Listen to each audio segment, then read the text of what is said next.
कल हमने देखा महात्म्य की कथा, कल देखा रेवती नक्षत्र यानी बेटियों का महत्व। इसके बाद में हमने मधुकैटभ देखा और समझा।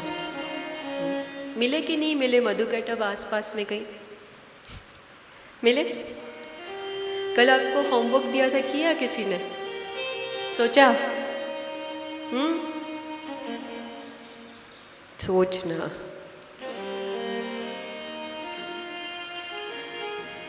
वे हम तो गुरुकुल स्टाइल वाले हैं, हमसे वो दिखावे वाला हिसाब नहीं हो पाता है थोड़ा। दिखावे वाला हिसाब थोड़ा कम है। न बोले कथा सुनने गए, होमवर्क कहाँ से मिल गया, हम पाठशाला गए थे क्या? अर्थात आपके मन में वो विचार चलता रहे, इसके लिए। इसके बाद यहाँ पर हमने देखा था कि किस प्रकार सदुम्न जो है वो इला से वापस सदुम्न बने और इस बीच में कैसे बुद्ध के संयोग से उन्होंने जन्म दिया था पुरुरवा को, पुरुरवा और उर्वशी की। इसके बाद इसमें कथा आती है। देखिए कथा बहुत बड़ी है, एक एक प्रसंग, एक एक लाइन के भीतर गहरे गहरे अर्थ है।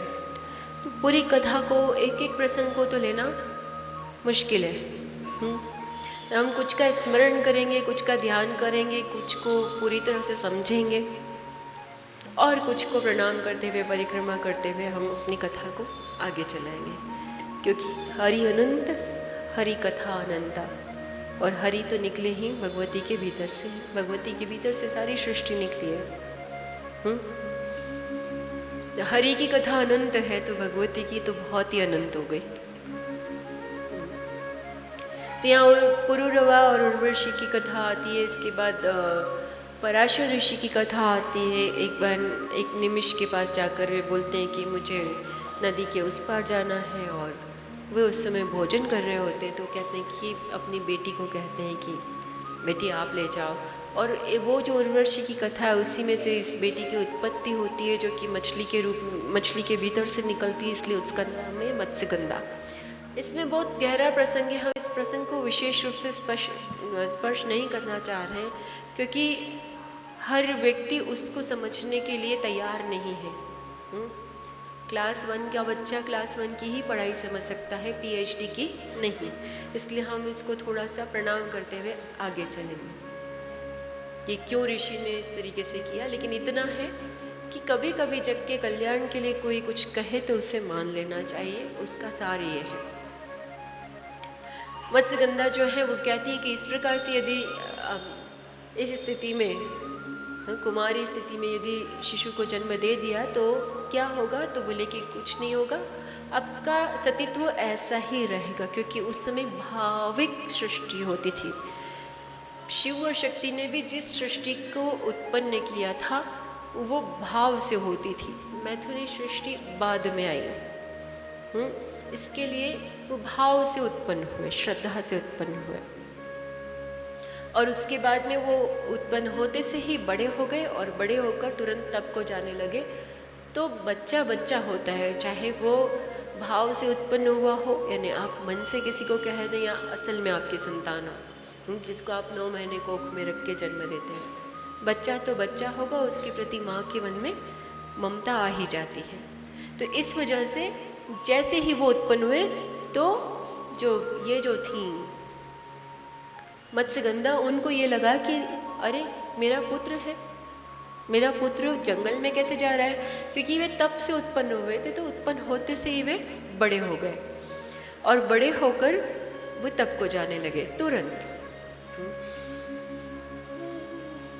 तो उन्होंने कहा कि माता मैं तो तप के लिए जा रहा हूँ, और वहाँ पर उन्होंने उनको थोड़ा सा ज्ञान दिया। कहा कि आज से आप जो है आपके भीतर से जो ये मत्स्य की गंध, यानी मछली की जो गंध आती है, गंध नहीं आएगी, और आप जो है अब से सत्यव्रती कहलाएंगे, और आज से आपका नाम सत्यवती होगा, और आपके भीतर से सुंदर कस्तूरी की खुशबू आएगी। सुंदर उनके भीतर से उसी पल खुशबू आने लगी, सुंदर सुगंध आने लगी, और वे कहे कि जब भी आप माता मुझे याद करेंगी, मैं आपकी मदद के लिए उपस्थित हो जाऊंगा। आप मेरा स्मरण करेंगी और मैं उपस्थित हो जाऊंगे। ये बहुत दिव्य बात है कि आप स्मरण करें और कोई उपस्थित हो जाए। ये समझने की बात है, क्योंकि ऐसा फिर से हुआ है, इसके बाद भी हुआ है। कहाँ? जब पांडवों को जन्म देना था, उस समय जब कौरवों और पांडवों का जन्म हुआ था, उस समय भी ऐसी घटना आती है कि सूर्य का स्मरण करने से सूर्य पुत्र कर्ण प्राप्त हो गए थे। स्मरण करने से पुत्र की प्राप्ति हो जाए, स्मरण करने से कोई व्यक्ति आपके सामने आ जाए, कैसे हो सकता है? ये हो सकता है साधना के बल पे। जब आप साधना करते हैं, जब आप ध्यान करते हैं, जब आप भोजन की शुचिता रखते हैं, जब आप उठने बैठने की शुचिता रखते हैं, शुद्धता रखते हैं, और साथ में सत्य व्यवहार करते हैं, यानी सत्य का व्रत ले लेते हैं, धर्म के अनुरूप चलते हैं, तब आपके भीतर की जो जिसे हम ये कह सकते हैं कि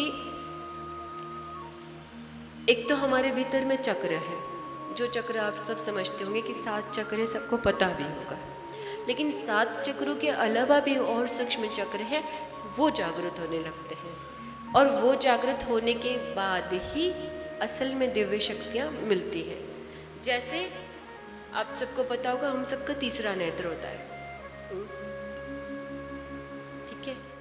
तो तीसरा नेत्र जो है उसे जागृत कर सकते हैं।